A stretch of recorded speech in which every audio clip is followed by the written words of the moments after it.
जैन भाई, मेरे मन में एक सवाल है। मतलब हमारे सामने अमूल के तौर पर एक सक्सेस स्टोरी है।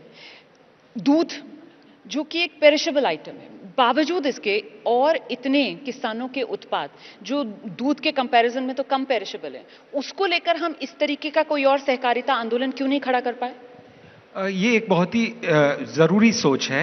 हाँ। और जैसे ही कहा दूध 2 घंटे 3 घंटे में वो जाते हैं, तो दूध का जो नेटवर्क हमने बनाया, गांव में ही दूध ठंडा करो। हर एक लीटर दूध जो हर एक किसान देता है, कोई 300 ml देता है, कोई 3 लीटर देता है, कोई 30 लीटर देता है, सबका टेस्टिंग करो और गुणवत्ता के मानक पे आप उसके दाम तय करके किसानों के बैंक अकाउंट में ये पैसा पहुंचाओ। और उसके बाद जो प्रोडक्ट की प्रोसेसिंग की जर्नी है वो हमने देखी। तो देश में आज दूध सबसे बड़ा एग्रीकल्चरल प्रोडक्ट बन चुका है।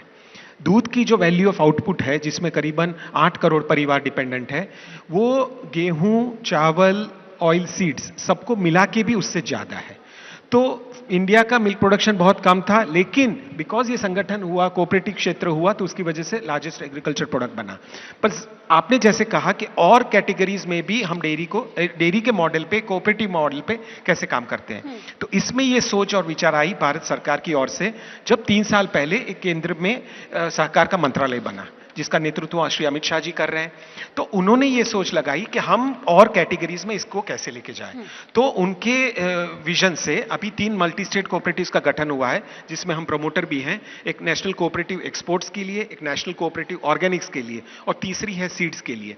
तो ये तीनों कोऑपरेटिव के माध्यम से किसानों की जो उपज है किसी भी एग्रीकल्चरल प्रोडक्ट की, उसका हम मार्केट ढूंढेंगे विश्व के 180 देशों में।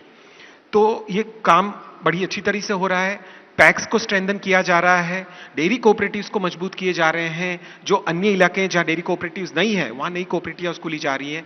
तो मुझे विश्वास है कि अगले 5 से 10 साल में जो आप कह रहे हैं कि बाकी सब एग्रीकल्चरल प्रोडक्ट्स के मार्केट डेवलप किया जाए, किसानों को कोऑपरेटिव के माध्यम से लिया जाए, उनको बाजार का सही दाम दिया जाए, ये दिशा में भी काम हो रहा है।